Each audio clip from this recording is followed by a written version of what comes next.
নোয়াখালীর মেয়ে শবনম বুবলী বন্যার্তদের জন্য ত্রাণ নিয়ে নিজ এলাকায় ছুটে গেছেন তিনি।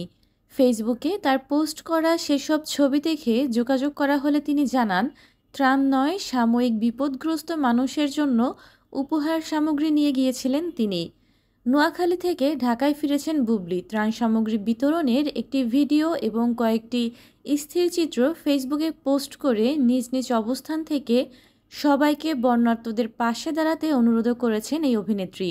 বুবলী লিখেছেন, বর্ণার্ত মানুষদের কাছ থেকে দেখে কষ্টগুলো দ্বিগুণ অনুভূত হলো। আমার মতো করে আমি সবসময় চেষ্টা করি এই ভালোবাসার মানুষগুলোর কাছাকাছি থাকতে, কারণ এটা আমার মানসিক শান্তি। সত্যিকার অর্থে সবার একাত্মতা ও ভালোবাসায় বন্যায় বিপদগ্রস্ত মানুষের জন্য ঢাকায় প্রচুর উপহার সামগ্রী জমা হয়েছে, কিন্তু তাদের কাছে এসব পৌঁছানো এখন সবচেয়ে বড় চ্যালেঞ্জ। কারণ বন্যার পানিতে যোগাযোগ ব্যবস্থা খুব নাজুক অবস্থা গ্রামের দিকে। তাই সবাইকে অনুরোধ করব বন্যার্তদের কাছে উপহার সামগ্রী পৌঁছানোর।